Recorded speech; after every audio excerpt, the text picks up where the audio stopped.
খেলতে না রে বারে বারে ভুলে পড়ে আর যে খেলা খেলতে না রে বারে বারে ভুলে পড়ে যায় যায় সবার বলি হারিয়ে যায় আর যে খেলা খেলতে না রে যায় যায় সবার বলি হারিয়ে যায় আর যে খেলা খেলতে না রে আর যে খেলা খেলতে না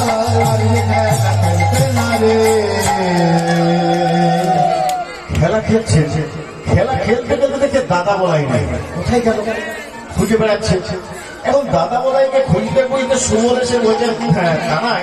দাদাকে দেখে এলাম কোথায় না দাদা বলাই দূরে একটা গাছের তলায় উপর হয়ে শুয়ে আছে দাদা গাছের তলায় শুয়ে আছে কেন গিয়ে দেখো এখন কানাই কাছে গিয়েছে চিন্তা করে যান কাছে গিয়ে কানাই ডাকছে দাদা ও দাদা দাদার কোনো সারা শব্দ নেই কাছে মুখটা নিয়ে গিয়ে কি দেখে জানেন দাদার চোখে জল দাদার চোখে জল দেখে কানাই জিজ্ঞাসা করছে দাদা এটা কিরকম কথা খেলতে খেলতে আনন্দ করে খেলতে খেলতে নাচে খেলতে খেলতে গান করে তারপরে খেলতে খেলতে কাঁদছো কেন দাদা বলাই বলছো রে কানাই কেন কাঁদছি জানিস বয়সে আমি তো দাদা সম্পর্কে দাদা তা দাদা হয়ে ভাই তার প্রেমিকার সঙ্গে প্রেম লীলা করবে এটা দেখতে পারি সেই জন্য কাঁদছি এই কথা শুনে কানাই বলছে দাদা তুমি যে বড় দাদা হয়েছ সে তো নিজে বেছে বেছে বড় দাদা হয়েছ সে কি নিজের বিপদ কেউ নিজে ডেকে আনে দাদা তুমি ডেকেছো নিজের বিপদ কেনবে না কাঁদবে না এমন করে কেন কাঁদছো দাদা এমন করিয়া কাঁদিছ কেন শোনো দাদা মনি এমন করিয়া কাঁদিছ কেন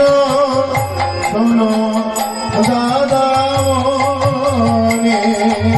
এমন করিয়া কাঁদিছ কেন শোনো দাদা মনি এমন করিয়া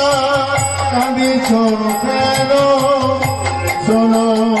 দাদা মনি নিজের দোষে কাঁদিছ আজকে নিজের দোষে কাঁদিছ আজকে নিজের দোষে কাঁদিছ আজকে নিজের দোষে কাঁদিছ আজকে সেকে তুমি বোঝো না সেকে তুমি বোঝো না বোঝো না বোঝো না বোঝো না বোঝো না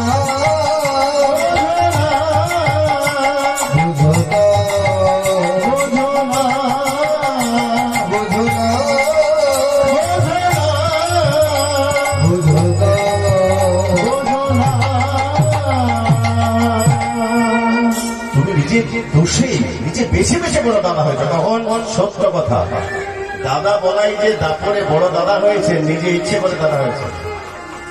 কেন আমাদেরকে পিছনে যেতে হবে কিরকম ত্রেতা যুগে আপনারা সবাই জানেন রামচন্দ্র পিতৃসত্য পালনের জন্য 14 বছর বনে গিয়েছিলেন এটা আপনারা সবাই জানেন কার জন্য গিয়েছিলেন কে শিখিয়েছিল কৈকেয়ীকে বলুন মন্থরা এটা আপনারা সবাই জানেন মন্থরার কথা অনুযায়ী কৈকেয়ী দুটো বর চেয়েছিল